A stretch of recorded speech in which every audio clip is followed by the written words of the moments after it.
quelqu'un pour acclamer le Seigneur, le roi de gloire, en ce lieu? Oh, il y a quelqu'un qui ne comprend pas pourquoi son voisin est en train de célébrer. Il y a quelqu'un qui ne comprend pas pourquoi son voisin est en train de transpirer. Il y a quelqu'un qui ne comprend pas pourquoi son voisin est en train de pousser des cris de joie. Hey, c'est parce que nous avons été touchés par lui. Parce que nous avons été sauvés par lui. Parce que nous sommes conscients que sans lui, nous ne serions pas là. Que sans lui, nous ne serions pas ce que nous sommes. Nos cœurs veulent dire Amen.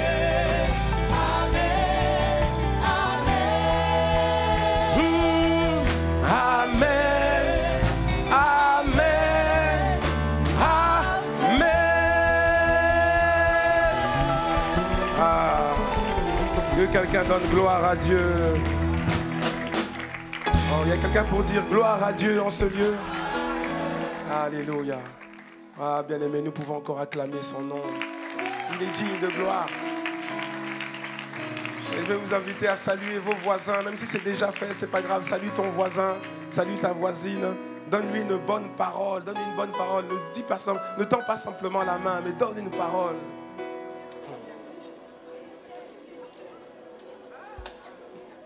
Alléluia.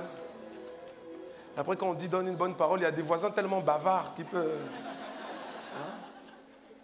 Alléluia. Quelqu'un est dans la joie cet après-midi. Merci Seigneur. Amen. Alors d'abord, il faut que tu encourages ton voisin. Tu lui dis, toi, tu as compris. Parce qu'une journée sans voiture, ça ne veut pas dire une journée sans Dieu, surtout quand c'est le jour du dimanche, le jour du Seigneur. Amen. Acclame le Seigneur pour ton voisin. Alléluia. Amen. Voilà. Donc tous les dimanches, je ne vais pas demander à chaque fois qu'on enlève l'écho. Il faut progresser. Amen. Je ne vais pas le dire chaque fois. Il faut progresser. Amen. Il me dit qu'avec lui, nous sommes transformés de gloire en gloire. Avec lui, on va de gloire en gloire. Donc, il faut progresser. Tout le monde. Amen. Ok, bien-aimé. Alors, avant de rentrer dans le message, je vais simplement rappeler que nous aurons donc tout à l'heure notre offrande Je sème. Ce sera pour tout à l'heure, après la prédication. Amen. Hein, voilà, on va en parler tout à l'heure. On va la porter tout à l'heure. Mais avant cela, j'aimerais revenir sur un point, même 2 points qui ont été dits tout à l'heure. Tout d'abord, c'est que nous continuons notre dynamique de mardi d'impact. Que quelqu'un dise amen à ça. Ton amen n'est pas convaincant. Voilà. Donc nous aurons notre dynamique de mardi d'impact. Et ce mardi, après les femmes, parce que les femmes ont commencé il y a 2 semaines, et on peut acclamer le Seigneur parce que vraiment, il y a eu une grande mobilisation. Et Dieu a fait grâce. Et ça suscite beaucoup de soif. Amen. Et la semaine dernière, mardi dernier, c'était les jeunes. Est-ce que quelqu'un peut acclamer le Seigneur pour la jeunesse en Christ? Amen. Voilà. Et ce mardi, il y a des gens qui disent on garde le meilleur pour la fin. Mais bon, en tout cas,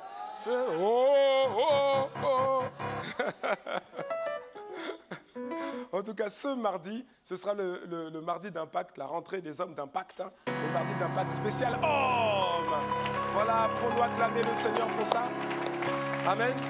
Donc je donne rendez-vous à tous mes frères, à tous mes bien-aimés. Donc hommes, frères, on est là mardi à 18h30, de 18h30 jusqu'à 20h30. On est là, ce sera un moment particulier, étant donné que ce sera la première édition des Mardis d'Impact pour les hommes. On prendra un temps de prière pour recommander ce programme entre les mains du Seigneur.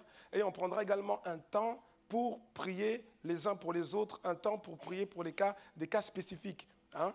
On va prendre le temps de prier les uns pour les autres. Et nous croyons que le Seigneur exauce.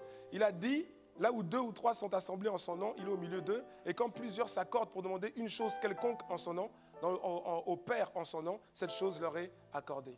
Donc je donne rendez-vous à tous les hommes. J'ai dit à tous les hommes. Alléluia. Homme, c'est pas, ça commence pas à partir de 30 ans ou de 32 ans. Si tu as 20 ans, 21 ans, tu es un homme. Si tu sais que tu es un homme, si tu es concerné, que quelqu'un dise amen à ça. Amen. Voilà. Pouvons-nous acclamer le Seigneur? Quelque chose se prépare. Amen. Et autre chose, vous avez compris, hein, cette journée est spéciale. Est-ce que vous avez tous reçu un bracelet comme ceci? Si quelqu'un n'a pas reçu de bracelet, il faut corriger ça avant de partir. Amen. Amen. Chacun de nous doit avoir un bracelet. C'est un bracelet pour nous rappeler que nous lançons une dynamique spéciale par rapport au groupe d'impact. Amen. Tout à l'heure, il y a eu la vidéo et j'aimerais insister dessus. Tout à l'heure, à la fin du culte, au niveau de l'entrée de l'église, il y aura une animation, il y aura des stands spéciaux, des stands pour les groupes d'impact. Et nous voulons lancer aujourd'hui cette mobilisation afin que jeudi 26 septembre, l'idée, c'est qu'il y ait un mot d'ordre, une mobilisation générale, tous au GI. Amen. Tous au GI. Tous, tu peux dire à ton voisin, tu fais partie de tous. Non, tu fais partie de tous. Alléluia. Voilà, nous reconnaissons que les GI constituent une pièce importante dans la dynamique d'une église, notamment d'une église qui grandit. Amen. Et nous bénissons le Seigneur parce que, par la grâce de Dieu, l'église avance, l'église grandit. Le premier, c'est vrai qu'on est passé à 2 cultes. Le premier culte est en train de se remplir petit à petit. Le deuxième, aujourd'hui, il y a des gens qui ont été freinés par la journée sans voiture. Mais Dieu aussi fait grâce pendant le deuxième culte. Et vous savez, il y a le challenge, il y a un défi avec les églises qui grandissent. C'est que quand l'église grandit, il faut aussi voir comment la faire grandir en grand, c'est vrai, mais aussi la faire grandir en petit. Amen. Oui. Et les groupes d'impact ou encore les groupes de maison sont un élément très important. Et c'est biblique. Dans la Bible, si vous lisez au niveau des chrétiens des premières églises, ils allaient au temple, ils étaient assidus au temple, mais ils étaient également assidus dans les maisons. Parce qu'en fait, un GI, c'est une église de maison. Amen. Et c'est à la fois un moment, ce sont à la fois des moments conviviaux parce qu'on se retrouve dans un cadre un peu plus restreint, dans un cadre qui est un peu différent de celui de l'église, mais c'est un complément.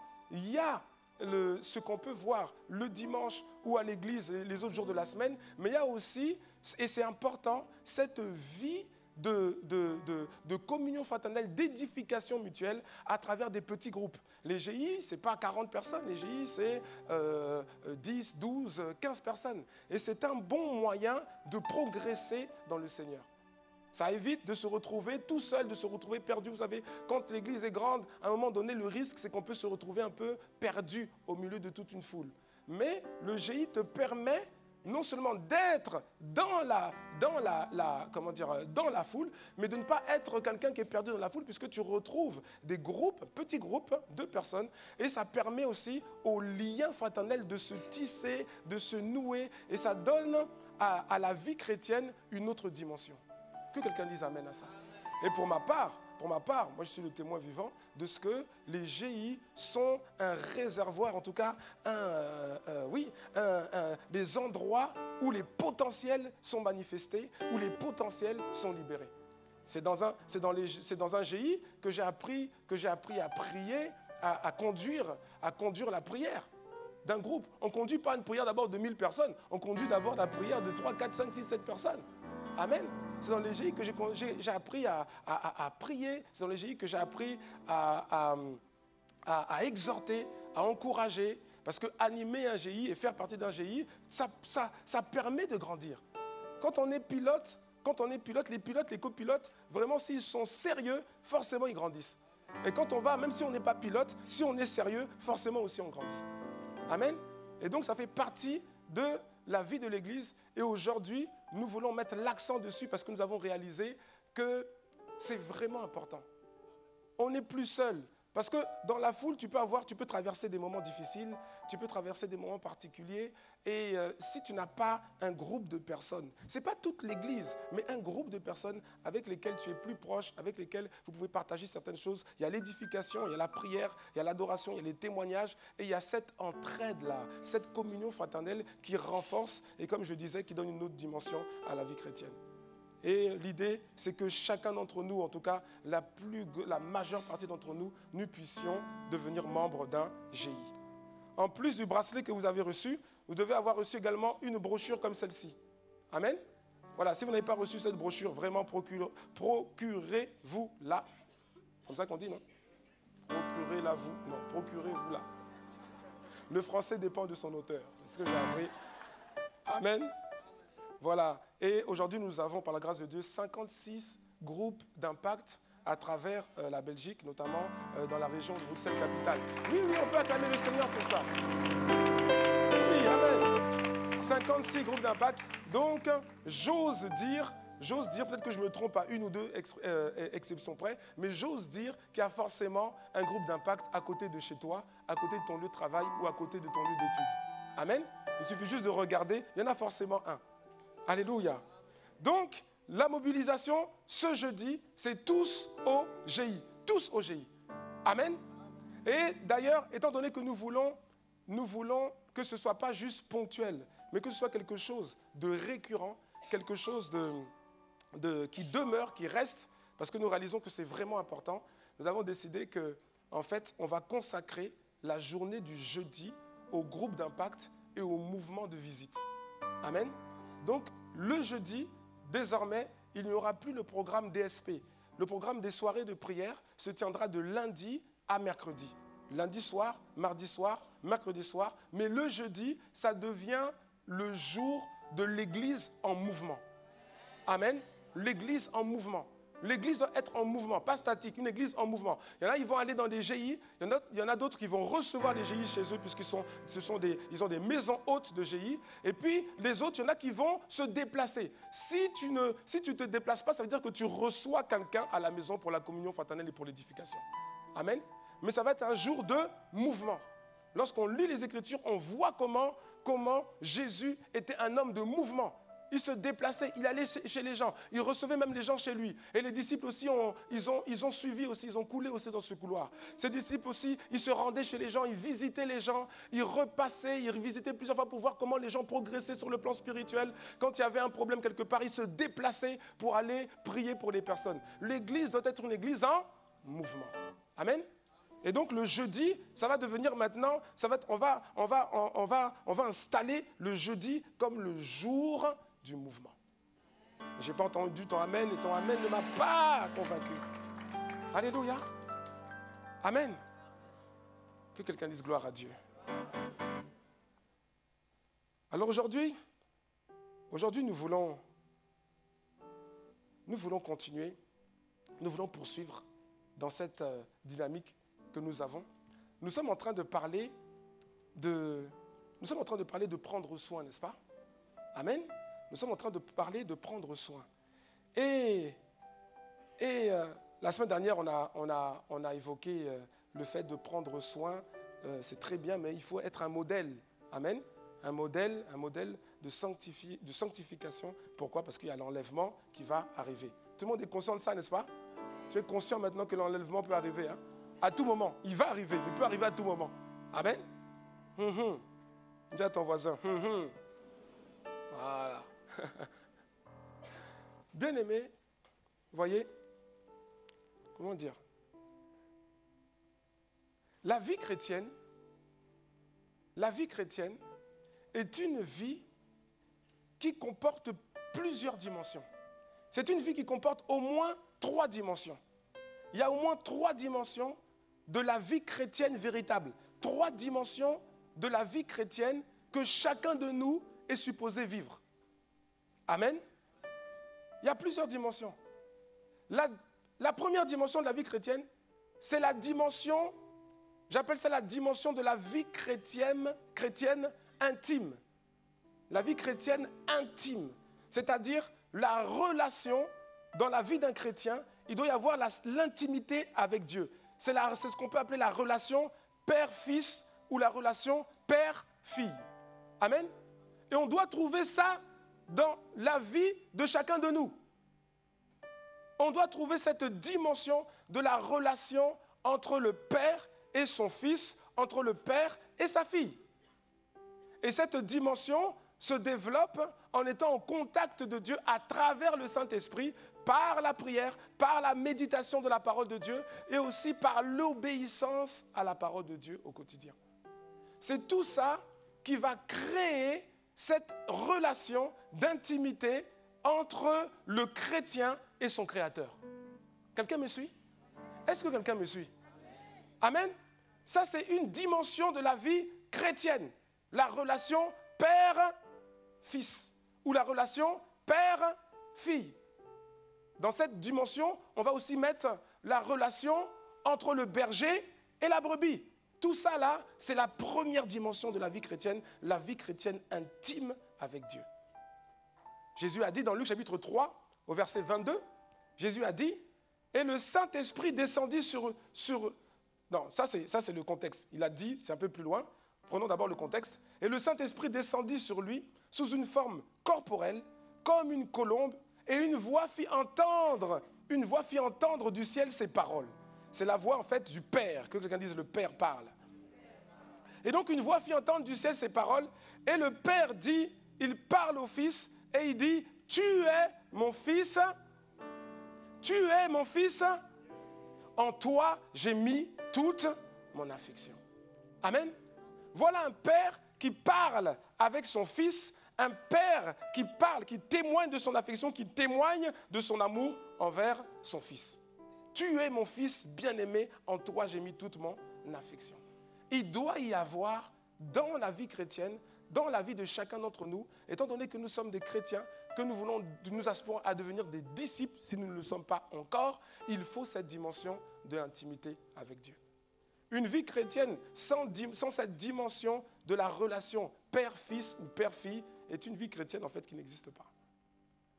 Est-ce que quelqu'un me suit?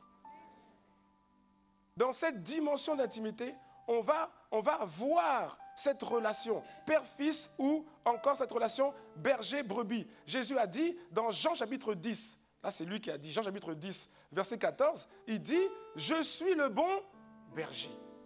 Je connais mes brebis et elles me connaissent. » Il y a une intimité. Je connais mes brebis et elles me connaissent. Verset 27, « Mes brebis entendent ma voix, elles entendent ma voix, je les connais et elles me suivent. Je leur donne, verset 28, je leur donne la vie éternelle et elles ne périront jamais. Et personne ne les ravira de ma main. » Verset 29, mon Père qui me les a donnés est plus grand que tous. Et personne ne peut les ravir de la main de mon Père. Amen. De qui s'agit-il? Il s'agit des chrétiens véritables, des chrétiens qui ont une relation avec le Seigneur. Des chrétiens qui connaissent Dieu, Dieu les connaît, ce sont des brebis, ce sont des fils, ce sont des filles, ils entendent la voix du Seigneur, ils suivent le Seigneur et Dieu dit que personne ne les ravira de sa main. Ça veut dire qu'ils ne retourneront jamais en arrière, ils sécurisent leur salut. Cette dimension de la vie chrétienne, cette dimension d'intimité avec Dieu, c'est la dimension qui te permet de sécuriser ton salut. Amen. S'il n'y a pas ça, ton salut est en danger. S'il n'y a pas ça, tu es en danger. Tu es en danger de mort. Je ne parle pas de mort naturelle, parce que la mort naturelle, on va y passer. Sauf si Jésus revient avant que le souffle de vie ne nous soit enlevé. Amen. Mais je ne parle pas de cette dimension de mort naturelle, c'est la dimension de mort spirituelle. Il dit, je leur donne la vie éternelle et elles ne périront jamais. Jamais.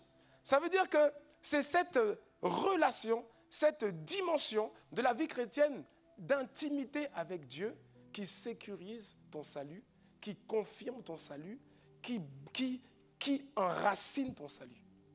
Amen. Et s'il n'y a pas ça, je disais, s'il n'y a pas ça, ton salut est en danger. S'il n'y a pas ça, ton salut est en danger. S'il n'y a pas ça, une tribulation peut venir, une tribulation, des événements, des complications, des contextes, des choses peuvent venir dans ta vie. Et comme il n'y a pas cet ancrage en Christ, ça peut te faire repartir en arrière. Que cela ne t'arrive pas au nom de Jésus. J'ai dit que cela ne t'arrive pas au nom de Jésus. Alléluia. Ça, c'est la dimension de la vie chrétienne intime. Et nous tous, nous devons avoir ça. Je répète encore, comment tu développes ça? Tu développes ça par l'intimité dans la prière, par l'adoration, par la méditation de la parole de Dieu, par la lecture et la méditation de la Bible. Plus tu lis la Bible, plus tu médites la Bible, et plus tu deviens intime de Dieu. Et plus tu obéis aussi Parce qu'il y a aussi l'obéissance. C'est aussi l'obéissance au quotidien. L'obéissance dans les grandes lignes et l'obéissance fine à la parole de Dieu. L'obéissance dans les grandes lignes, c'est quoi? C'est tout ce qu'on voit dans la Bible. Tout ce qu'on voit dans la Bible. On dit, tu ne mentiras pas. Tu ne mentiras pas parce que le mensonge, c'est un péché. Et le mensonge, ce n'est pas n'importe quel péché. C'est un péché directement influencé par le diable. Parce que c'est lui qui est le père du mensonge. Donc, ça veut dire que tu sais que ça, tu ne dois pas faire.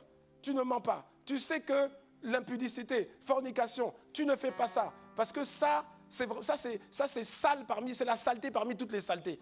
Et tu vois, tu sais que tu ne dois pas avoir un certain comportement parce que ça ne glorifie pas Dieu. Ça, quand je parle de ça, je parle des grandes lignes. Amen. Mais ensuite, il y a aussi l'obéissance fine. L'obéissance fine, c'est quand le Saint-Esprit te parle sur des choses qui sont liées directement à ton quotidien. Amen. Ok, tu peux dire oui, moi je suis pas dans l'impudicité, je ne suis pas dans la fornication, je ne suis pas menteur, je ne suis pas ceci, je ne suis pas cela.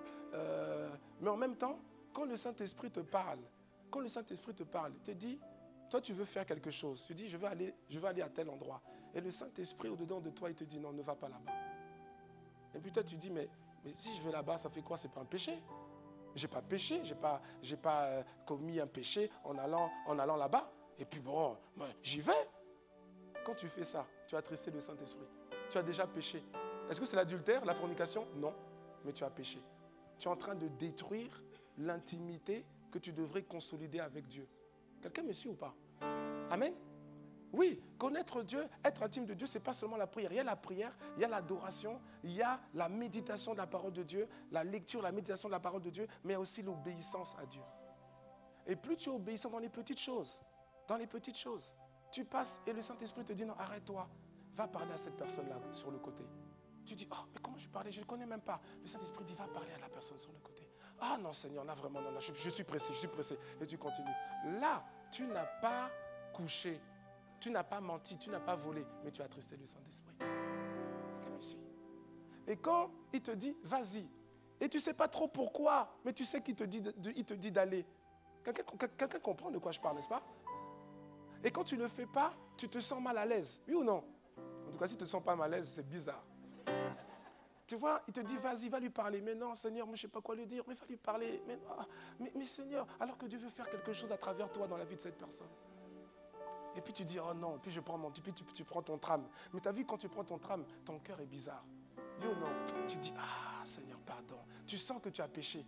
Ce n'était pas un mensonge, ce n'était pas les choses qu'on voit, tu vois, non, c'était pas les trucs fornication, tout ça. Non, c'est pas ça, Mais tu as attristé le Saint-Esprit. Et plus tu obéis à Dieu, tu obéis dans les grandes lignes et tu obéis dans l'obéissance fine. Par exemple, tu veux t'habiller et le Saint-Esprit au-dedans de toi te dit, non, ne mets pas ça. Ne mets pas ça. Oh. Seigneur, j'ai repassé ça. J'ai emmené chez le teinturier. Comment je vais mettre ça? Seigneur, oh Seigneur, oh. Mais lui, il sait pourquoi il te dit de ne pas mettre ça. Et plus tu obéis, et plus tu deviens en fait un intime de Dieu. Tu es en train de développer ton intimité avec le Seigneur.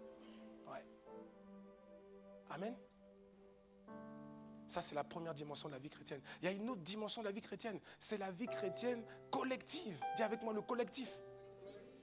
Et les différentes dimensions de la vie chrétienne, on doit s'y retrouver. Chacun de nous doit être dedans. Hein?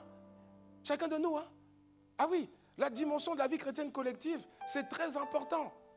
La vie chrétienne intime, c'est pour que tu manifestes ta nature de fils ou ta nature de fille. Tu es la fille de quelqu'un. Tu es le fils de quelqu'un. Il s'appelle Dieu. Et ça doit se voir. Maintenant, il y a la deuxième dimension, la vie chrétienne collective. Tu n'es pas le seul fils. Tu n'es pas la seule fille. Dans la vie chrétienne, dans notre vie, on doit vivre cette dimension de collectif. Tu dois manifester le fait que tu es frère. Le fait que tu es sœur. Tu es sœur. Tu es frère de quelqu'un, sœur de quelqu'un. Tu es frère d'autres frères et d'autres sœurs. Tu es sœur d'autres frères et d'autres sœurs. On doit voir ça dans ta vie. Il y a des gens qui ne vivent absolument pas ça. Tu ne peux pas dire je suis chrétien et puis voilà, je viens à l'église, ok? Et dès qu'on dit, tu arrives à l'heure à l'église, très bien, gloire à Dieu, mais dès qu'on a dit amen, toi tu es déjà dans ta voiture ou tu es déjà dans ton tram. Il est déjà parti. Il est déjà parti. Ça là, ce n'est pas la vie chrétienne vécue dans sa dimension collective. Or, tu en as besoin. Et ne dis pas, j'en ai pas besoin. Tu en as besoin. Et même si tu n'en as pas besoin, il y en a d'autres qui ont besoin de toi. Alléluia. Ça fait partie de la vie chrétienne. On doit voir ça, la dimension de la vie chrétienne collective, la communion fraternelle. La Bible dit, Dieu dit à travers sa parole dans Romains chapitre 8, verset 29, « Car ceux qu'il a connus d'avance, il les a aussi prédestinés à être semblables à l'image de son Fils, afin que son Fils fût le premier-né entre plusieurs frères. » Amen. Les frères sont ensemble. Les frères et les sœurs sont ensemble. Ils font partie de la même famille. Ce n'est pas des frères qui sont isolés. On fait partie de la même famille. La vie chrétienne a cette dimension personnelle, individuelle, intime avec Dieu. Et il y a la dimension collective. Et d'ailleurs, le Seigneur dit dans Psaume 133, versets 1 à 3, à travers la bouche de David, il dit « Voici, oh, qu'il est agréable, qu'il est doux pour les frères de demeurer ensemble. » Il est doux pour les frères et les sœurs de demeurer ensemble. C'est comme l'huile précieuse qui, répandue sur la tête, descend sur la barbe d'Aaron, qui descend sur le bord de ses vêtements. C'est comme la rosée de l'Hermon qui descend sur les montagnes de Sion, car c'est là que l'Éternel envoie la bénédiction, la vie pour l'éternité. Amen.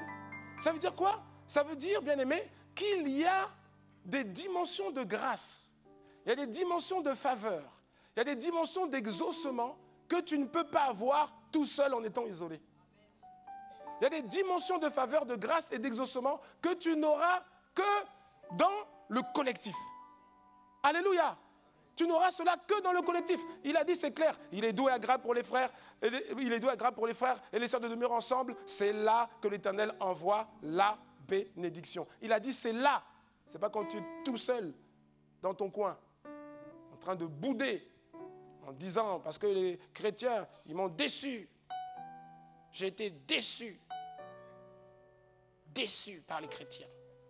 Donc je suis chrétienne, donc je vais à l'église, mais je ne reste pas. Je suis déçu. Ça m'a déçu. Pas de communion fraternelle parce que c'est décevant. Ils sont décevants. Mon ami, si tu savais combien de fois tu déçois Dieu aussi. Pourtant le Seigneur est avec toi. Amen. Il faut arrêter avec les déçus. Ben oui, tu peux être déçu. Tu sais, tout le monde est déçu. Hein. Ah, mon ami, montre-moi quelqu'un sur terre qui n'est pas déçu. Tout le monde est déçu. Tout le monde est déçu. Dieu le Père était déçu de voir l'homme pécher dans le jardin d'Éden. Le Saint-Esprit est déçu puisqu'on dit qu'il est attristé parfois. Jésus était déçu avec ses disciples. Il dit, jusqu'à quand serai-je avec vous? Il était déçu aussi. Tout le monde est déçu. Les parents sont parfois déçus des enfants. Les enfants sont déçus des parents. Tu m'avais promis.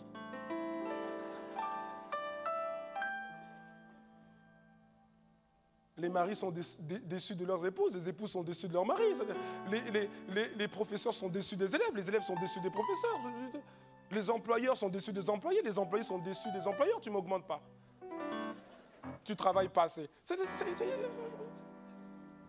Alors, il faut arrêter avec les histoires de déçus. Tu dois vivre la vie chrétienne dans son aspect collectif. C'est tout. Amen. Tu dois vivre la vie chrétienne dans son aspect collectif. Tu en as besoin. Alléluia. Et puis, il y a un troisième aspect. Il y a un troisième aspect. C'est la dimension de la vie chrétienne productive. C'est celle qui produit des œuvres. C'est la vie chrétienne qui porte du fruit. Là, on ne parle pas de manifester le Fils. On ne parle pas de manifester le brebis. Manifester le Fils, le brebis, c'est l'intimité. Tu es fils de quelqu'un. Tu es un père. Tu es fille de quelqu'un. Tu es un père. Il doit y avoir une relation. On ne parle pas de manifester le fait que tu es frère ou que tu es sœur. Ça, c'est la dimension collective. Mais on parle maintenant de manifester le disciple. Alléluia. C'est pas pareil. On manifeste le disciple. Jésus a dit, dans Jean chapitre 15, au verset 8, Jésus a dit, si vous portez beaucoup de fruits, si vous portez quoi? Si vous portez quoi? Non, non, j'entends pas beaucoup de gens. Donc si vous portez quoi? Si vous portez beaucoup de fruits, c'est ainsi que mon Père sera glorifié et que vous serez mes disciples. Alléluia. Ça veut dire que la dimension de disciple, c'est une dimension productive. C'est une dimension où tu portes du fruit. Ce n'est pas juste la dimension de l'intimité, non. Ce n'est pas juste la dimension d'être frère de quelqu'un, sœur de quelqu'un, la dimension de communion fraternelle, non. C'est la dimension de porter du fruit pour le royaume de Dieu. De porter du fruit pour les intérêts supérieurs du royaume de Dieu. Amen. Et dans cette dimension-là, il y a plusieurs choses que Dieu attend de nous. D'où le titre de mon message qui s'intitule « La vie chrétienne en action ». Amen. Oui, la vie chrétienne en action. Bien aimé, il faut comprendre une chose. Le salut, tu l'as et tu le gardes à travers la dimension d'intimité avec Dieu. Dis-moi amen. C'est à travers cette dimension-là que tu obtiens le salut, que tu conserves ton salut. Mais il n'y a pas que le salut. Le salut, c'est pour te donner l'accès. L'accès au niveau, l'accès au ciel. Amen. Là, ça ne va pas. Je ne sais pas, mais tout à l'heure, ça allait, mais là, ça me dérange. Je ne sais pas. Je ne sais pas. Chacun son problème. Alléluia. Chacun cherche son inspiration, frère. On sert tous Dieu, sauf que c'est des postes différents, c'est tout. Amen. Quelqu'un me suit ou pas? Il y a, dans ce que j'appelle la vie chrétienne en action, ce sont les actions que tout chrétien doit faire. Ce sont les actions que tout chrétien doit faire dans sa vie, dans son quotidien. Ce sont les choses qui vont rythmer la vie chrétienne. Et la dimension de l'intimité, te donne l'accès au ciel. Mais il n'y a pas que l'accès au ciel. Il y a l'accès au ciel. Ça, c'est la dimension de l'intimité. Mais après, il y a les conditions du ciel. Quelqu'un comprend ou pas? Il y a l'accès au ciel et ensuite, il y a les conditions du ciel. Et les conditions du ciel sont régies par quoi? Elles sont régies par les œuvres, par le fruit que tu auras produit sur la terre pour le royaume de Dieu. Si tu me suis, dis-moi amen. Alléluia. Ah oui. Et dans ces actions, il y a plusieurs choses. Il y a plusieurs choses que le Seigneur attend de nous. Il y a plusieurs choses. Dans la vie chrétienne en action, il y a au moins 5 choses que Dieu attend de toi. Dis avec moi 5 choses. Dis à ton voisin, il y a 5 choses. Oui, il y a 5 choses. La première chose, c'est l'exercice du ministère. Oui, l'exercice du ministère. Tu ne peux pas te limiter plutôt à juste être un intime de Dieu dans la prière, dans l'adoration, dans la méditation de la parole. Non. Tu dois aussi porter du fruit. J'expliquais ça récemment, j'expliquais ça à un frère, où je l'expliquais en lui disant, il a des enfants, et je lui disais, mais regarde, c'est comme si, tu vois, tu es papa, et ta fille, l'aînée de tes filles, tu vois, elle manifeste beaucoup d'amour, beaucoup d'attachement, beaucoup d'amour, d'attachement, d'affinité avec toi, envers son papa. Elle manifeste beaucoup d'affinité, beaucoup d'attachement. C'est-à-dire qu'elle aime passer du temps avec toi, elle aime être dans tes bras, elle aime être avec toi. Quand tu es au salon, dans le canapé, elle aime te rejoindre. C'est-à-dire qu'elle manifeste cette intimité, elle aime son papa. Quelqu'un me suit ou pas? Mais maintenant, toi aussi, il y a des choses aussi qui doivent avancer dans la maison. Il y a des choses qui doivent avancer au niveau de la famille. Et toi, tu dis à ta fille, bon, il faudrait que tu gères ça. Il faudrait que tu fasses ça. Ça peut être une tâche ménagère, ça peut être quelque chose, peu importe. Tu lui dis, il faudrait que tu fasses ça. Mais elle ne fait pas. Elle dit seulement, oh papa, je t'aime, tu es le plus beau des papas, tu es le plus doux des papas, tu es mon doudou à moi que j'aime de tout mon cœur. Oui, mais ma fille, va quand même faire ça. Tu vois, il faut faire ça, c'est important. Oh, je t'aime, papa. Moi, je veux rester avec toi, papa. Elle manifeste l'amour, oui. Ok, très bien. Mais en même temps, il y a quelque chose qui manque. Quelqu'un me suit ou pas? Parce que le papa dit quand même, oui, mais il faut quand même que tu fasses ça. Va ranger ta chambre, par exemple. Va ranger ta chambre. Range un peu l'entrée, parce qu'il y a des invités qui vont arriver. Oh, papa, tu es le plus doux des papas. Je t'aime, mon papa d'amour. Moi, je veux rester seulement avec toi. Non, je veux rester avec toi. Mais va quand même ranger ta chambre. Moi, je veux rester avec toi. Elle est sincère dans l'amour qu'elle manifeste. Mais il y a quelque chose qui manque. Quelqu'un me suit? Non, est-ce que quelqu'un me suit? Alléluia. C'est un peu comme ça. C'est-à-dire qu'il y a la dimension de l'intimité, mais il y a aussi la dimension des œuvres. Il y a des œuvres qui doivent sortir. Il y a quelque chose qui doit sortir. Ça doit sortir. Tu dois porter du fruit. Et c'est ce que j'appelle la vie chrétienne en action. Et la première chose, c'est l'exercice du ministère. Chacun de nous a été appelé à un ministère. Ouais. Et attention, quand je parle de ministère, comprenez-moi, je ne suis pas en train de parler des ministères ecclésiastiques, pasteurs, évangélistes, prophètes, apôtres, docteurs. Il y a plus que ça. Ça, ce sont les ministères, on va dire, ecclésiastiques, mais il y a plus que ça quand on parle d'exercer le ministère pour Dieu. Amen? Quelqu'un me suit ou pas? Oui, il y a beaucoup plus que ça. Il y a beaucoup plus que ça. Il y a des personnes qui, effectivement, sont appelées à exercer un ministère essentiellement au niveau de l'Église. Amen. Et puis, il y en a d'autres, le Seigneur les appelle, en fait, à le servir, mais dans une autre dimension.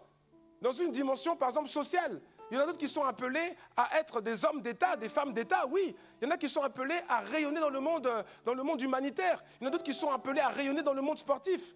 D'autres dans le monde des médias, d'autres... Quelqu'un me comprend ou pas? Amen. C'est ça. Alléluia.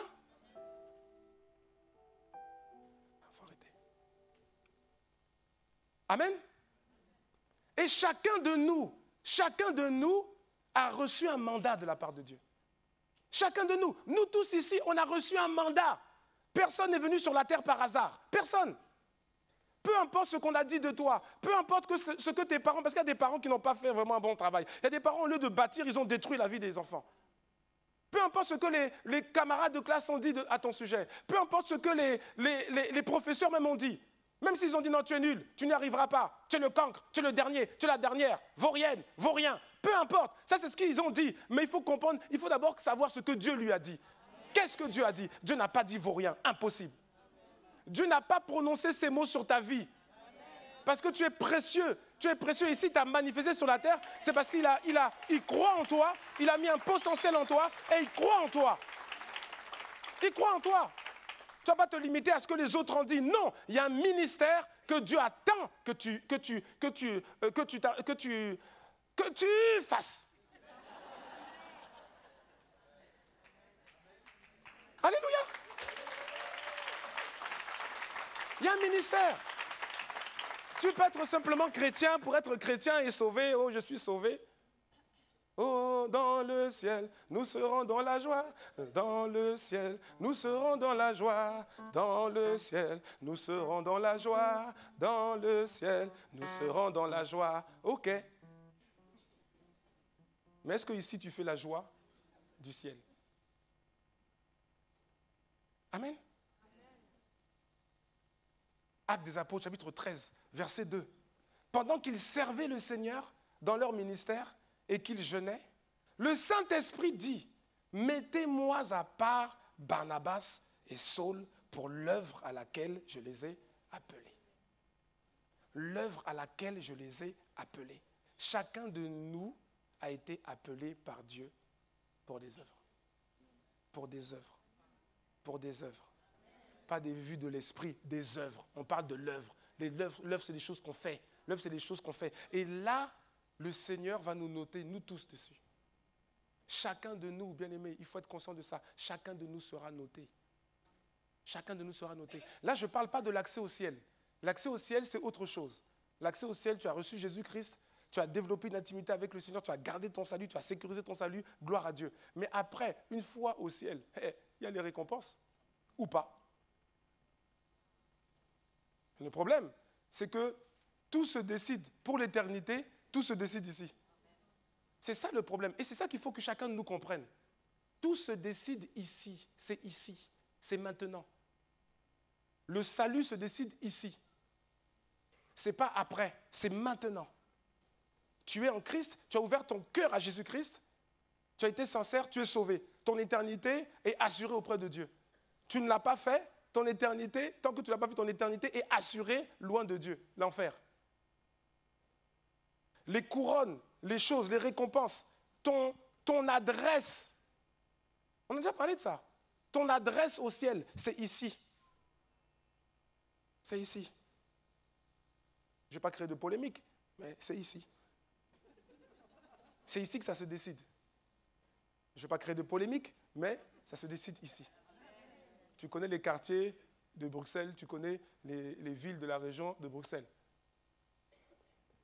Il y a le road Saint-Genèse du ciel, il y a le... Je ne vais pas créer de polémique, il y a le... Je ne vais pas donner de nom parce qu'après il y a des gens qui disent « Moi j'habite là-bas, pourquoi vous pouvez dire ça ?»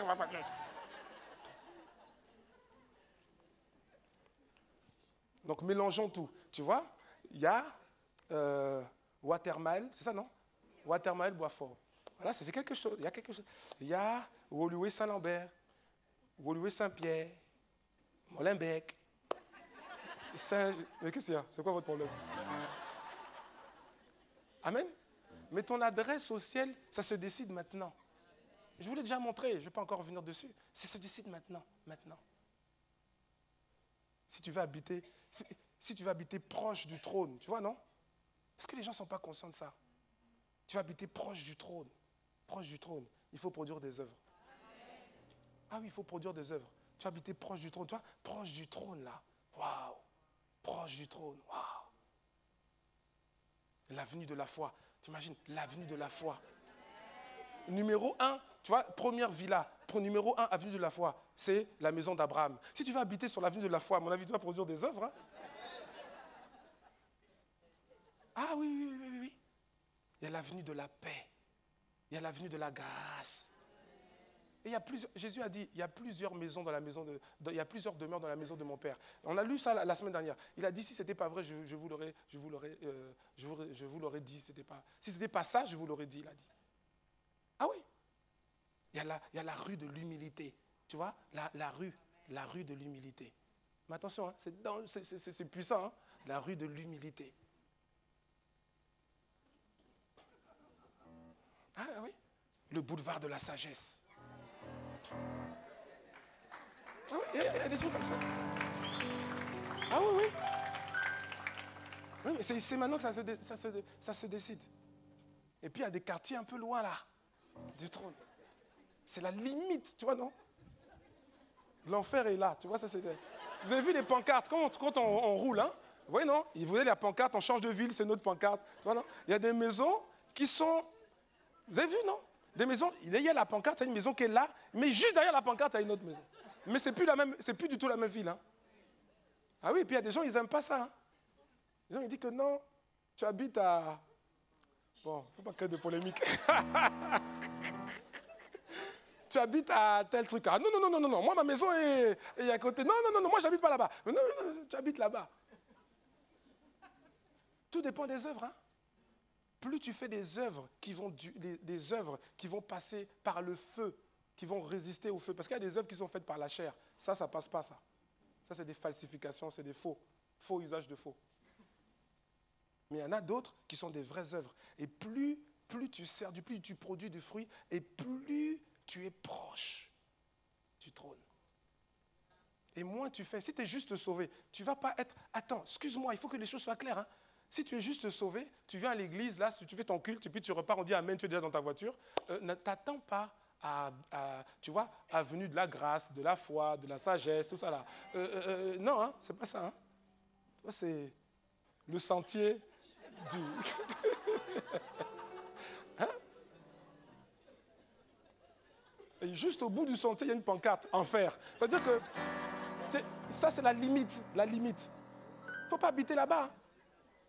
Mais c'est maintenant que ça se décide, c'est maintenant. Tu ne vas pas habiter à la limite. Toi, tu es là, et puis c'est-à-dire que juste derrière, c'est les cris. Tu es dérangé tous les jours. Des gens qui crient. Tu dis, Mais pourquoi j'habite ici? Est-ce que je peux changer? Il fallait changer en bas. C'était en bas qu'il fallait changer. Mais alors, c'était en bas qu'il fallait changer. Oui, il y a des gens qui sont là, ils regardent. Tu es là, tu ne sers pas, tu ne veux pas servir, tu ne veux pas t'impliquer, tu ne veux pas, non, rien, parce que tu dis que tu laisses ça pour les jeunes. Ah bon? Ah. Waouh. Waouh. Au ciel, il n'y a pas de jeunes, frère. Ça n'existe pas. Il n'y a pas de jeunes. On a tous le même âge. On a été créés en même temps. Genèse chapitre 1, verset 26. Il n'y a pas de vieux, il n'y a pas de jeunes. Il y a juste ceux qui servent, ceux qui habitent proches, ceux qui habitent loin. C'est tout. Mais alors, c'est ça. Chacun de nous a été appelé. Chacun de nous a été appelé pour quelque chose. Chacun de nous. Et Dieu va nous noter là-dessus. Mon frère, ma soeur, Dieu va nous noter dessus. Il va nous noter. Oh, c'est pas grave. Mon ami, non, c'est pas grave. En tout cas, on va parler n'importe comment. Il y a l'exercice du ministère. Deuxième chose sur laquelle Dieu va nous noter, deuxième chose pour laquelle nous devons porter du fruit, c'est l'intercession. Dis avec moi de l'intercession. Oui, là aussi, il y a une note importante sur l'intercession. L'intercession en faveur du salut des nations. Pas l'intercession, je parle de l'intercession qui vise à dépeupler l'enfer et à peupler le royaume de Dieu. Oui, là, attention, je ne parle pas de la prière, voilà, la prière, je prie pour changer de boulot, je prie, pas ça, hein. Je prie pour changer de maison, avoir une nouvelle voiture, ça compte pas ça. Dieu ne va pas te demander combien d'heures tu as prié pour ta voiture. Non, que ce soit clair. Dieu ne va pas te demander combien d'heures tu as prié pour ton mariage. Parce qu'il y a des gens, ils ont un programme, tous les jours, 2 heures de prière pour le mariage. Au bout d'une semaine, il a 14 heures de prière. Il a déjà dépassé beaucoup. Au bout de 2 semaines, 28 heures de prière. Donc, dire, non, moi je prie beaucoup, Devant Dieu, ça là, c'est pas mauvais que tu pries pour ça, mais sauf que ça rentre pas dans la note. Ça rentre pas dans la note, là. Ça rentre pas dans la note. On va dire combien de fois tu as prié pour que les âmes soient sauvées. Ah ouais. Combien de fois tu as prié pour arroser les cœurs qui ont reçu les graines pendant l'évangélisation? Combien de fois tu as prié pour que ceux qui ont donné leur vie au Seigneur, qui ne sont pas encore revenus à la maison, viennent à la maison? C'est ça. La note va être dessus. La note va être dessus. Dieu, excuse-moi, Dieu ne va même pas te demander combien de temps tu as passé dans l'adoration. Ça ne compte pas. Ça compte dans la dimension de la vie d'intimité. Parce que ça va te rapprocher de Dieu. Ça va te faire ressembler à Dieu. Ça va te faire prendre le caractère de Dieu. Amen. Mais dans la dimension des œuvres, ça ne compte pas. C'est comme j'expliquais tout à l'heure, la fille qui aime son papa, elle est avec son papa, mais elle ne fait rien du tout. Tu ne peux rien lui demander dans la maison. Ça vous rappelle quelqu'un, on dirait. Amen. Donc l'intercession, Jésus a dit, car ma maison sera appelée une maison de prière pour tous les peuples. Et il a repris une parole de Ésaïe, dans Ésaïe 56, verset 7. Car ma maison sera appelée une maison de prière pour tous les peuples. Donc c'est quoi la prière, l'intercession principale, c'est intercéder pour le salut des nations. C'est ça. Et là, on aura une note. Chacun de nous aura une note. Chacun de nous. Je disais ce matin que je réalisais il y a quelque temps la grâce que Dieu nous fait. Je ne sais pas si vous réalisez la grâce. Nous avons une grâce. À Impact Centre Chrétien, nous avons une grâce. Je vous assure, nous avons une grâce. Parce que je réalise que dans les matières où nous devons porter du fruit, dans les matières où les chrétiens, les disciples doivent porter du fruit, le Seigneur est en train de nous conduire de manière spéciale pour nous permettre justement de couler dans ces matières-là. Ah oui, exercer le ministère régulièrement, on parle du fait de s'impliquer pour le royaume de Dieu, s'impliquer notamment dans l'église, mais s'impliquer pour le royaume de Dieu. On en parle.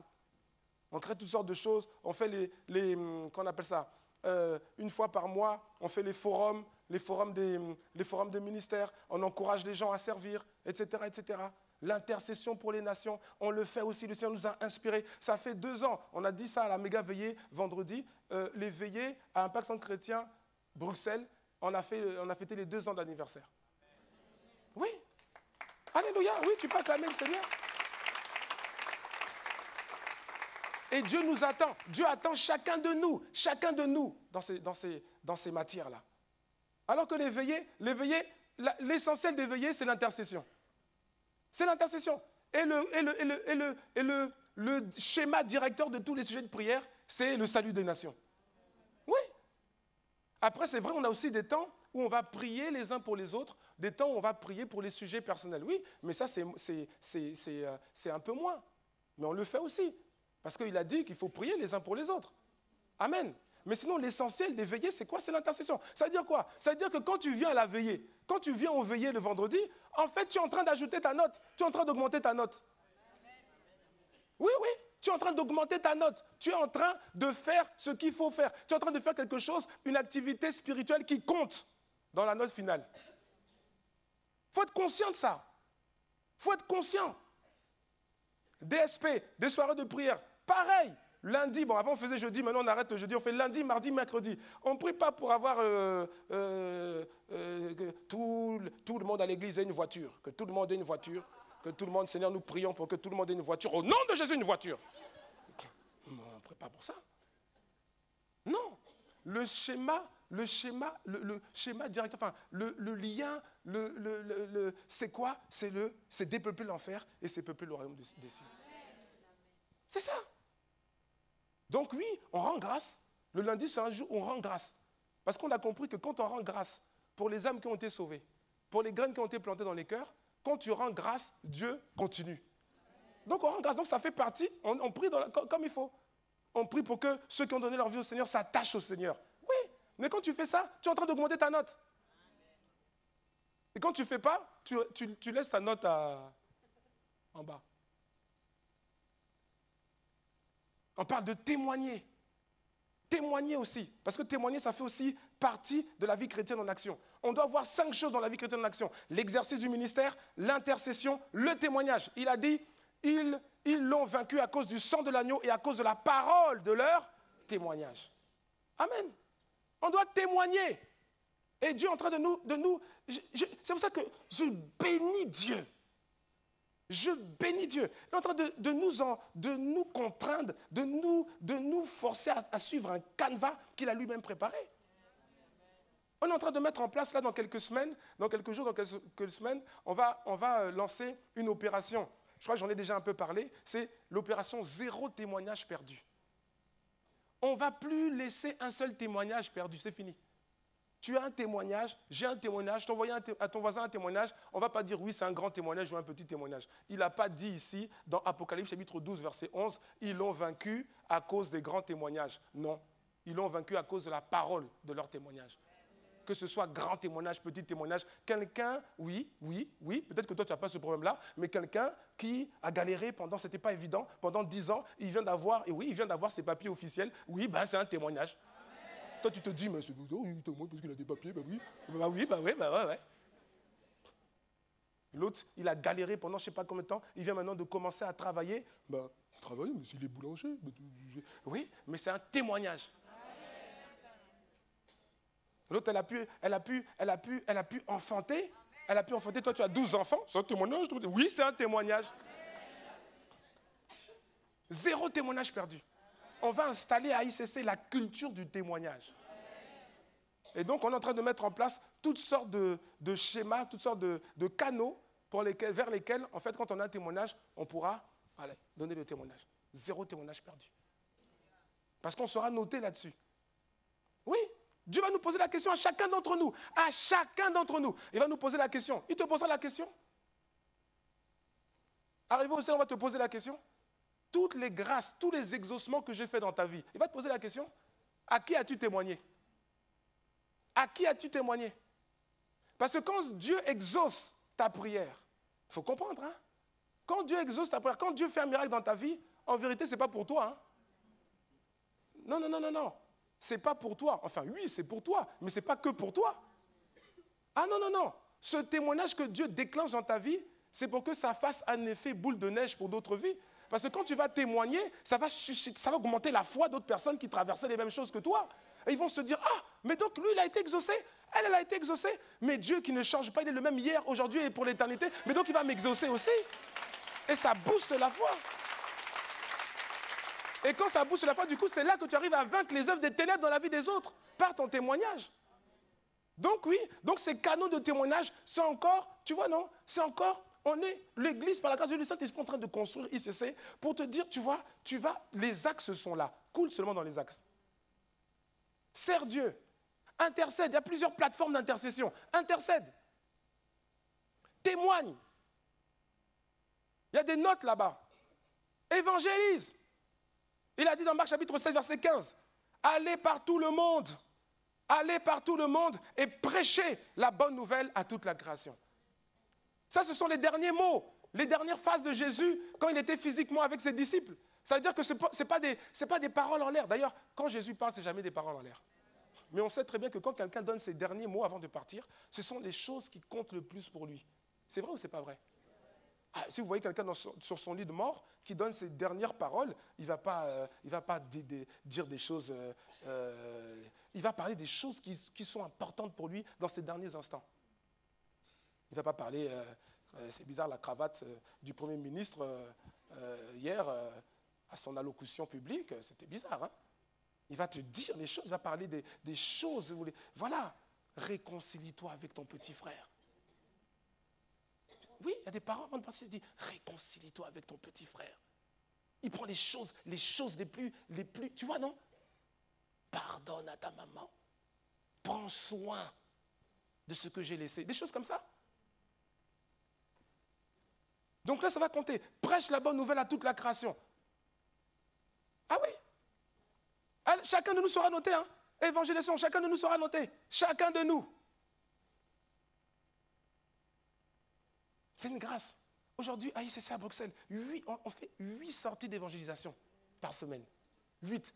Et il y a les méga, il y a aussi les méga sorties. Le 19, il y a méga sorties. Hein. Oui, le 19, ton amen ne me convainc pas. Le 19, il y a méga sorties le 19. Ah oui, méga sorties le 19. Et je disais tout à l'heure au premier culte, il faut être intelligent. Dieu dit qu'il faut être sage et intelligent. Si on dit méga, tu dois comprendre que tout est méga. Même la note de ce jour-là, la note c'est méga aussi. Oui, oui. Mais on ne réalise pas. Vous ne réalisez pas que Non, dis à ton voisin, tu es vraiment au bon endroit, hein, c'est une grâce. Non. Je vous assure, beaucoup sont épatés, étonnés, impressionnés, ébahis par notre dynamique d'évangélisation. Beaucoup. Sur la place de Bruxelles, mais également dans la famille ICC. Il y a 71 églises aujourd'hui. Mais sachez que, oui, on est à ce niveau-là, on est un modèle. Hein. Il y en a qui se demandent, mais comment vous faites? 8 sorties, comment vous faites? Et chaque sortie est productive. Chaque sortie, il y a des gens qui donnent leur vie au Seigneur, et il y a des gens qui reçoivent des graines. Chaque fois. Chaque fois. Les gens sont étonnés, il y en a, ils sont étonnés, ils sont épatés. Donc là, il y a tellement de couloirs que Dieu nous donne dans les matières premières. Dis à ton voisin, les matières, en tout cas les matières dominantes de la productivité spirituelle. On a des couloirs. Et donc, le Seigneur va nous poser la question parce qu'il dit, à celui qui a beaucoup reçu, il sera beaucoup demandé. Hein. On va poser la question. Alors, si tu n'as pas l'habitude de sortir pendant les sorties hebdomadaires, quand il y a un méga, sors. Hein. À mon avis, il faut sortir. Quand il y a un méga, il faut sortir. Je ne saurais que t'encourager à sortir. Parce qu'il y a d'autres, on ne va pas... Attention, hein.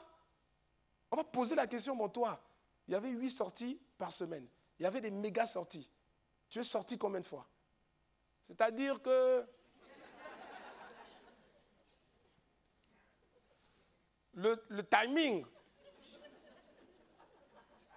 entre le boulot et la maison, le timing, quoi. C'est une histoire de timing, quoi. Et ça veut dire que les gens vont te regarder comme... Dieu va te regarder, on va dire, dis donc, le timing.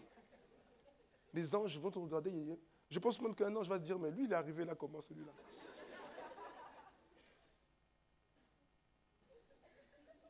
Ah oui, oui.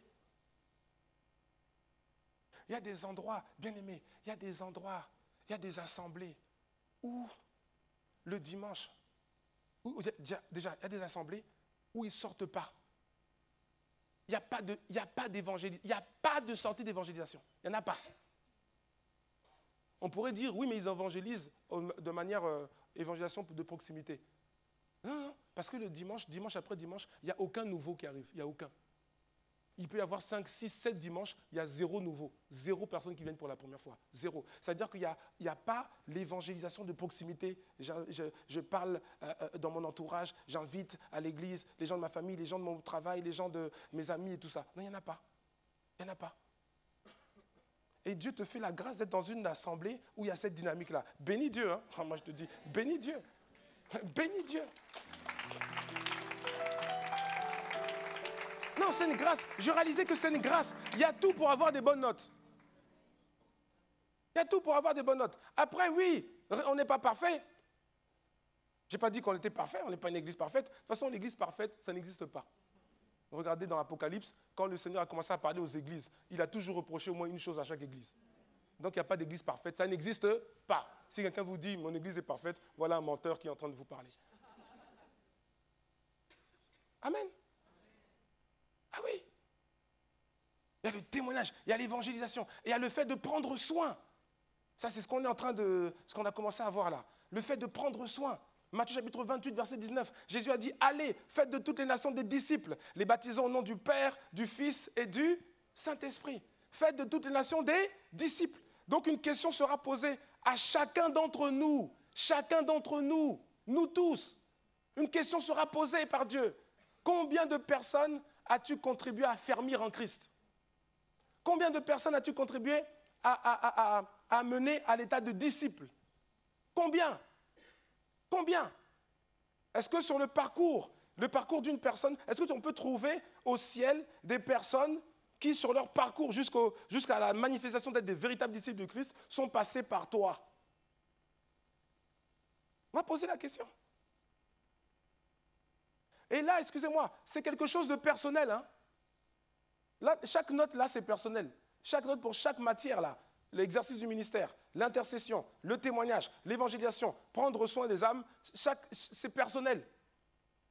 Tu ne veux pas dire, quand on va poser la question, combien de personnes as-tu évangélisé, combien de personnes as-tu gagné, tu ne vas pas venir devant Dieu gratter la tête en disant, je me rappelle qu'une fois, le pasteur Christian avait dit, un trimestre là, 3642. Ah voilà, 3642 graines, il avait dit 3642 personnes qui ont été évangélisées. Voilà, c'est ça. On va te regarder, on va dire, mais non, ça ne compte pas. Comment ça compte pas? 3400, non. Ça, c'est le chiffre global. Mais toi. Non, on parle de ton chiffre à toi. Mais j'étais dans cette église. Oui, mais attends. Non, toi, combien?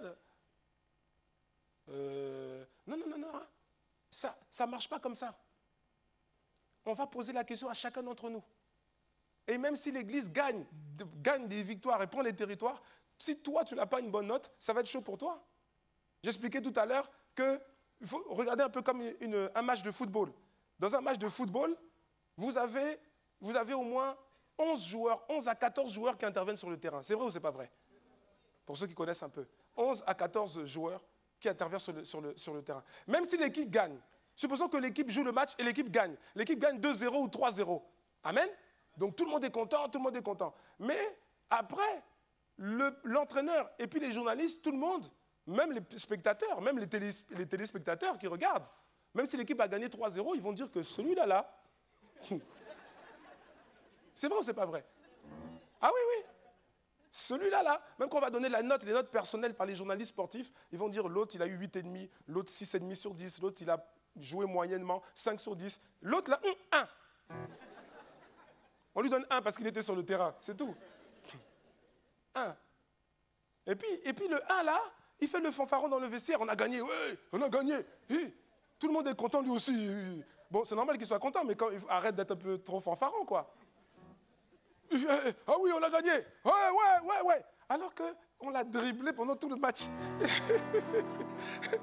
Toutes les occasions, c'était dans son côté, on l'a dribblé. On lui a fait au pays on dit des chobola. On lui a fait des ponts là, des petits ponts là, en pagaille. Il a mis en difficulté son équipe et puis à la fin, on a gagné. On a gagné. On est les champions. On a gagné. Mais attends, tu chantes là, tu danses là. On a gagné. On est les champions. On est les champions. Tu as eu un. Quand tu sautes là, quand tu danses là, toi, tu ne sais pas. L'entraîneur, il sait déjà la prochaine équipe que celui-là. Okay. C'est pas parce qu'il y a une victoire. C'est ça que j'essaie de dire. C'est parce qu'il y a une victoire collective que toi, là, tu es bien, attention, hein, ça chauffe pour toi. Maintenant, au moment où il faut renouveler le contrat.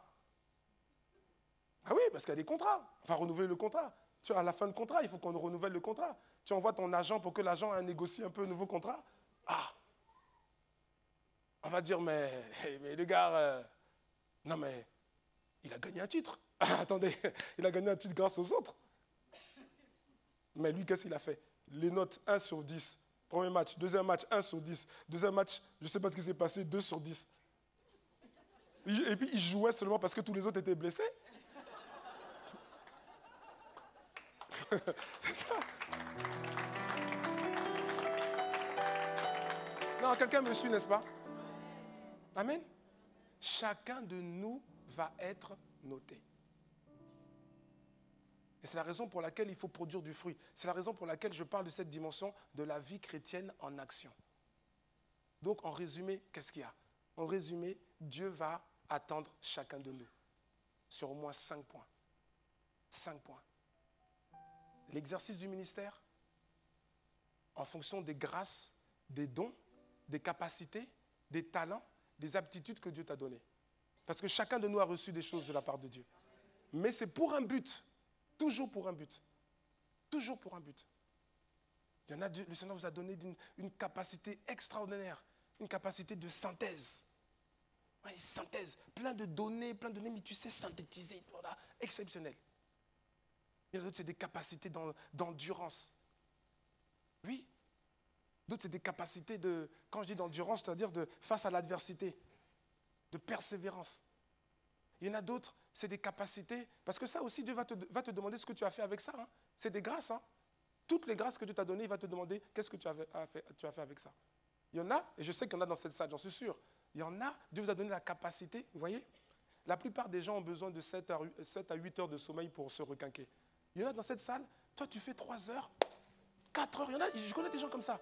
Il fait 3 heures, quand il se lève, il est tout frais. Moi, 3 heures.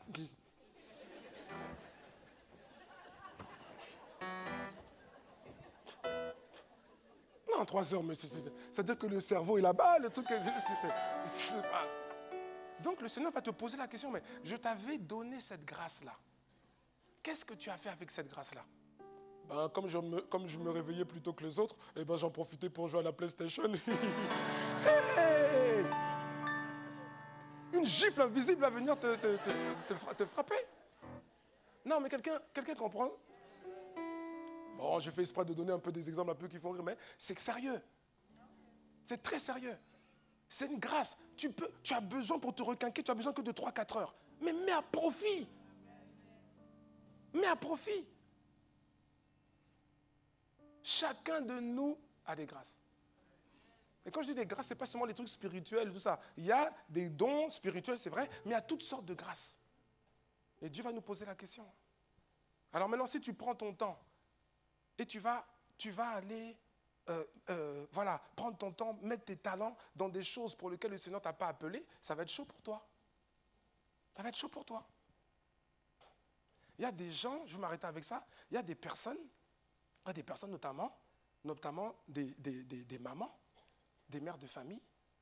Chacun de nous est appelé à quelque chose, n'est-ce pas?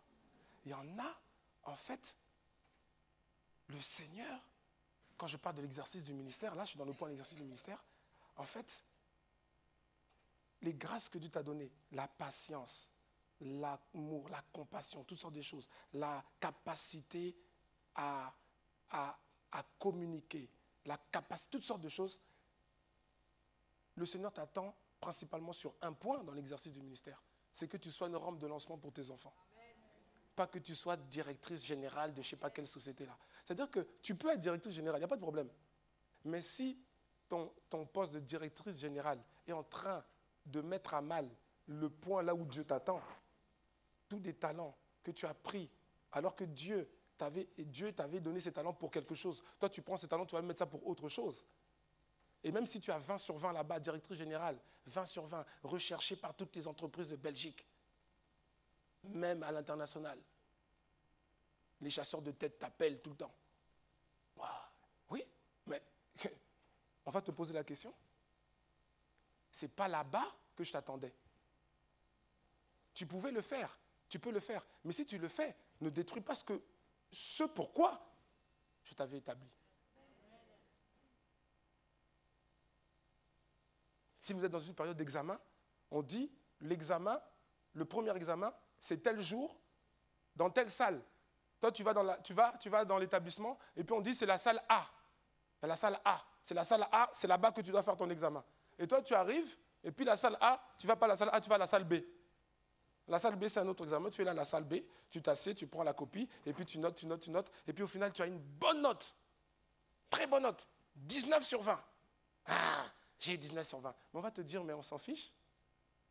C'était pas là-bas qu'on t'attendait. Oui, mais j'ai eu 19 sur 20. Oui, mais tu peux avoir même 22 sur 20. Oui, mais quand même, j'ai eu 19 sur 20 quand même. Oui, mais on s'en fiche. On s'en fiche. Ça ne compte pas. Ce qui comptait, c'était d'aller dans la salle A et de faire l'examen de la salle A. Et là-bas, du coup, tu as eu 0. Et ton 22 sur 20, ça ne compte pas. Coefficient 0.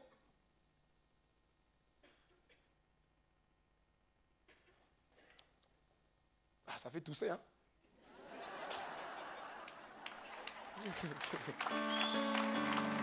Alléluia. Amen. Je m'arrête avec ça. La vie chrétienne en action. J'insiste. Ah, vraiment, j'insiste. Moi, j'ai dit à Dieu, Seigneur, moi, je n'ai pas cherché à être pasteur. Non, en tout cas, moi, je n'ai pas cherché à être pasteur. Pas du tout. Moi, je voulais faire des affaires. Moi, chrétien, faire des affaires. Voilà, moi, je préfère faire des affaires. Parce que, Seigneur, je réalise que tu m'as donné la créativité, un sens de l'organisation des choses. Là, je vais bien réussir dans les affaires. Pour le royaume. Pour le royaume. Mon ami. Et me voici ici. Et un jour, mais ce qui est comique avec le Seigneur, c'est qu'un jour, il me pose la question, plus tard, il me dit, mais c'est pas toi qui voulais être homme d'affaires? Je lui dis, oui, Seigneur. Et puis il me dit, mais qu'est-ce que tu as à ton avis? Je dis, ben, je suis pasteur. Il dit, tu te rappelles? J'ai dit, qu'est-ce que Jésus a dit? Il a dit à ses parents, ne savez-vous pas qu'il faut que je m'occupe des affaires de mon Père? Et il dit, Amen. Et c'est là que la pensée venait. Il dit, mais en fait, tu n'as pas compris. Tu es un homme d'affaires. Chaque homme d'affaires a sa zone de travail et son activité et des parts de marché à gagner. Toi, des parts de marché, tu es un homme d'affaires, des affaires de Dieu. Tes parts de marché, c'est les âmes. Tu dois prendre les âmes. C'est ça tes parts de marché. C'était la pensée qui venait. Tu es un responsable d'usine. Oui. Il y a un produit brut. Dans une usine, il y a toujours les produits bruts et puis on transforme après le produit fini. Tu es un responsable d'usine. Ouais. Le produit brut, ce sont les âmes qui ont été gagnées, parfois démantelées, parfois cassées, parfois complètement. Et tu le fais rentrer dans l'usine et tu les travailles. Et quand ils ressortent comme des produits qui ont un autre éclat. Donc j'ai dit, ah Seigneur, donc quand même je suis homme d'affaires quoi. Alléluia. Les affaires de Dieu. Amen. Ce n'est pas pour gagner des euros, des yens, des francs CFA, des dollars, c'est pour gagner des âmes. Amen. Alléluia. Que quelqu'un dise merci Seigneur. Merci Père. Oh, que quelqu'un acclame le Seigneur pour sa parole. Ouais. Et je disais en fait, parce que c'est ça que je voulais dire en fait. Je disais à Dieu, Seigneur, moi j'ai pas voulu être pasteur. Mais si je suis pasteur, parce que le pasteur c'est poimen. Poimen c'est le berger. Et si je suis berger qui doit paître les brebis, tes brebis, ce ne sont pas mes brebis.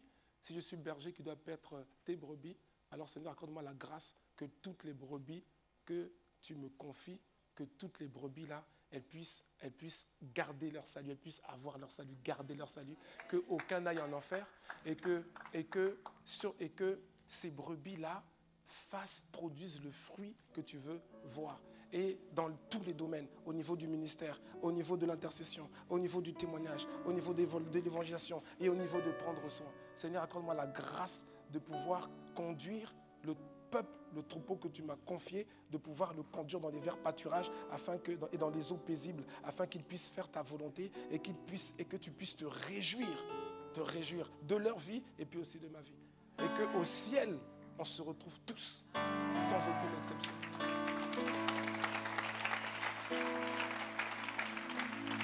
Amen. Alors je sais que parfois, il faudra être un peu plus dur. Eh oui, parfois il faudra être un peu plus dur, parce que le berger, il a aussi un bâton. C'est pas pour frapper, c'est pas pour frapper les gens physiquement, mais il a aussi un bâton. Un bâton, c'est pour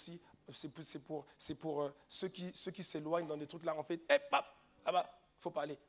Il faut revenir ici. Rattraper, tu reviens ici. Et le bâton aussi, c'est pour protéger des loups qui viennent. C'est des tape. Alors là, par contre, on tape là même ça. Les loups qui viennent pour manger les brebis. Ah oui. Amen. Alléluia. Et je termine avec ceci. Peut-être qu'on en parlera un jour. Ce n'est pas les brebis qui choisissent le repas.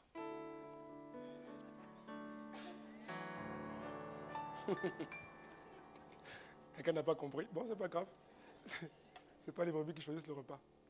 Une fois, un pasteur m'a dit, il n'y a pas longtemps, il me disait, mais un pasteur là qui m'avait appelé pour quelques conseils, me disait, mais comment les messages par rapport à ce que veut le peuple, si le peuple veut peut-être un message un peu plus, s'il trouve que tu es trop dur, je dis, quoi? Moi je vais demander au peuple. Je dis, tu demandes au peuple. Mais c'est pour savoir, pour que... Mais on ne demande pas au peuple. Donc, tu imagines, le berger va demander aux brebis, bon, vous voulez manger quoi? Mais si tu demandes, ils vont dire, nous on veut manger du chocolat, des mukbang. C'est pas comme ça. Ah non, c'est pas la brebis qui choisit le repas. Et c'est même pas même le berger. Le berger demande au propriétaire, on leur donne quoi? Et le propriétaire, il dit, bon voilà, c'est ça qu'il faut donner, tu prends ça et puis tu leur donnes. Et puis voilà, c'est tout. Il n'y a pas de choses. Amen. Alléluia. Oh, que quelqu'un dise merci Seigneur.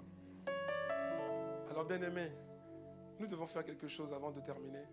Nous devons faire quelque chose. On a parlé de différentes choses. On a parlé de 3 dimensions de la vie chrétienne, la dimension de l'intimité, la dimension de la vie collective et la dimension de la vie qui impacte, la vie qui produit des œuvres. Mais s'il n'y a pas la dimension de l'intimité, il n'y a pas de vie chrétienne. Et s'il n'y a pas de vie chrétienne, en fait, il n'y a pas de salut. S'il n'y a pas de salut, en fait, il n'y a pas de paradis, il y a l'enfer. Et ce serait dommage d'aller en enfer alors qu'il y a quelqu'un qui a payé le prix pour que tu n'y ailles pas. Ce serait dommage. Alors que la porte du paradis est là, ouverte, accessible. Ce serait dommage de passer à côté et de partir en enfer. Il y a quelqu'un qui a payé le prix pour nos vies, à chacun d'entre nous, pour que nous puissions expérimenter la présence de Dieu pour l'éternité. Et cette personne, il porte un nom.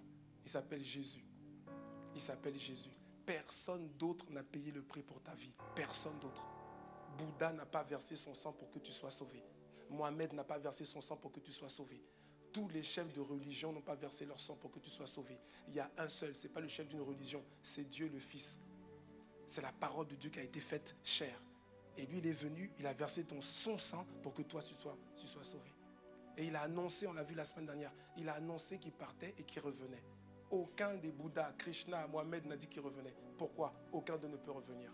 Il faut suivre celui qui a la vie, celui qui a les clés, celui qui a la vie, pas ceux qui sont morts, qui n'ont pas la vie. C'est celui qui a la vie qui peut te donner la vie éternelle, pas celui qui est mort. Et Jésus est présent par son esprit. Et Jésus est en train de faire une chose. Il l'a fait pour moi à un moment donné dans ma vie, il l'a fait pour d'autres. Il est en train de frapper à la porte du cœur de quelqu'un en ce moment où je parle. Jésus est en train de frapper à la porte de ton cœur. Et depuis cette porte, tu ne l'as pas ouverte. Et aujourd'hui, j'aimerais te donner l'opportunité d'ouvrir la porte de ton cœur et enfin de laisser rentrer Jésus. Jésus n'est pas là pour détruire ta vie. Jésus n'est pas là pour t'empêcher de t'épanouir, d'être heureux. Non, il a donné son sang justement pour ça. Jésus n'est l'ennemi de personne. Quelqu'un qui a donné sa vie pour toi, il ne peut pas être ton ennemi. Le seul ennemi, c'est le diable, ça oui. Mais sinon, il n'est pas ton ennemi. Alors y a-t-il quelqu'un, avant de terminer ce moment, y a-t-il quelqu'un qui veuille simplement aujourd'hui dire, Seigneur, je veux de toi. Je veux t'ouvrir la porte de mon cœur. Et si il y a quelqu'un qui veut faire cela, alors c'est très simple. Je ne vais pas te demander de te déplacer juste à ta place, là où tu es.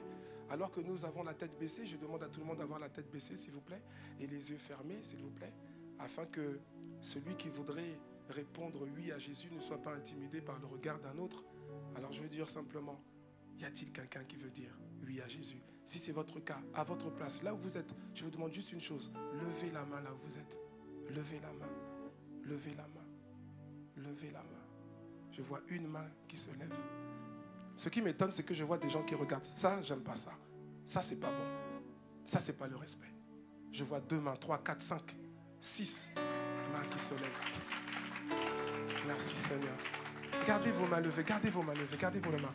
7 mains, je crois même. Gardez vos mains levées. Alors que nous avons la tête baissée, je vais encore donner quelques instants. Quelques instants. Y a-t-il quelqu'un d'autre encore qui veut lever la main? Y a-t-il quelqu'un d'autre encore qui veut dire oui Seigneur Jésus, aujourd'hui je veux te donner ma vie, je veux te donner mon cœur, parce que je sais que tu ne vas pas détruire ma vie, tu vas en prendre soin. Là je ne sais même plus compter les mains, je ne sais pas, ils sont plusieurs. Wow. Et maintenant, je vais vous demander, vous qui avez levé la main maintenant, s'il vous plaît, juste une dernière chose, tenez-vous debout, à votre place, tenez-vous debout. Tenez-vous debout alors que nous avons les têtes baissées, tenez-vous debout, tenez-vous debout. N'ayez pas honte, n'ayez pas peur. Voilà, tenez-vous debout, merci Seigneur. Tenez-vous debout, mais cette fois-ci avec les 2 mains levées. Avec les deux mains levées. Les 2 mains levées. Tenez-vous debout, tenez-vous debout. Je vois d'autres qui ne se sont pas encore tenus debout. Tenez-vous debout. Ce n'est pas devant le pasteur Christian que vous tenez debout, c'est devant Dieu. Vous êtes en train de dire oui, vous êtes en train de confirmer oui. Seigneur, je veux de toi. Je veux de toi. Il a dit, n'ayez pas honte de moi. N'ayez pas honte de moi devant les hommes. N'ayez pas honte de moi. Alors vous qui êtes levés, avec les 2 mains levées, c'est une marque pour dire, Seigneur, je m'abandonne à toi. Donc vous qui avez les 2 mains levées, je vais maintenant vous inviter à répéter après moi cette prière. Et si vous faites cette prière de tout votre cœur, eh bien vous deviendrez des enfants de Dieu. Si vous faites cette prière de tout votre cœur, eh bien vos noms seront inscrits dans le livre de vie de l'agneau. Et vous deviendrez des intimes de Dieu, des enfants de Dieu. Alors je vous invite à répéter cette prière avec moi, après moi, et je vais demander également à toute l'assemblée de faire de même afin de couvrir leur voix. Seigneur Jésus, j'ai entendu ta parole. Et aujourd'hui, je veux te donner ma vie. Je te demande pardon pour tous mes péchés, pour tout le mal que j'ai commis, consciemment ou inconsciemment. Je te demande pardon, Seigneur. Aujourd'hui, alors que tu frappes à la porte de mon cœur, je décide d'ouvrir cette porte. Pendant longtemps, j'avais gardé cette porte fermée. Parce que je ne comprenais pas tes intentions à mon égard. Mais aujourd'hui, je réalise que tu ne me veux aucun mal. Bien au contraire. Ce que tu veux, c'est ma paix, mon épanouissement, mon bonheur et mon salut. Alors aujourd'hui, en ce lieu, de tout mon cœur, je t'ouvre la porte. Je t'ouvre la porte de mon cœur, de ma vie. Et je t'invite à rentrer, à transformer ma vie, à transformer mon quotidien, à transformer mes perspectives éternelles. Aujourd'hui, Seigneur, je te fais confiance et je fais de toi mon sauveur et mon Seigneur personnel. S'il te plaît, aide-moi au quotidien, par ton esprit, Apprends-moi à t'aimer. Apprends-moi à t'aimer. Fais-moi t'aimer. Fais-moi t'aimer. Fais-moi aimer ta présence. Fais-moi aimer ta présence. Fais-moi aimer ta parole. Fais-moi aimer ta parole. Fais-moi aimer la Bible. Fais-moi aimer la Fais-moi aimer la sainteté. Fais-moi aimer la Fais-moi sainteté. vivre dans la sainteté. Fais-moi vivre dans la sainteté. Seigneur, s'il te plaît, Seigneur, s'il te plaît, conduis-moi tous les jours de ma vie conduis-moi tous les jours et de fais ma de moi vie. Et fais de la moi personne la personne que tu veux que je sois. que tu veux que je sois. Je m'abandonne à toi, Je m'abandonne à toi. sans restriction. Sans restriction. Ma vie est à toi. Ma vie est à toi. Fais-en ce que tu veux. Fais-en ce que Et je sais que tu ne détruiras pas ma je vie, sais que tu ne mais au détruiras contraire, pas. Mais au tu la contraire, transformeras. tu la transformeras. Merci Seigneur. Merci Seigneur. Je te rends grâce. Je te rends grâce. Parce qu'en rentrant dans ce lieu, Parce qu'en rentrant de ce lieu, j'étais juste une créature de Dieu. j'étais juste une créature de Dieu. Mais à cause de ma prière, Mais à cause de ma faite prière, avec foi, faite avec foi, je suis devenu je suis devenu un enfant de Dieu. un enfant de Dieu. Désormais, Désormais, mon nom est inscrit mon nom est inscrit dans le livre de vie de l'agneau. dans le livre de vie de l'agneau. Désormais, Désormais, le sang de Jésus le sang de Jésus me couvre, me couvre, me lave me lave et me garde. et me garde. Merci Seigneur. Merci Seigneur. Au nom de Jésus. Au nom de Jésus. Amen. Amen. Amen.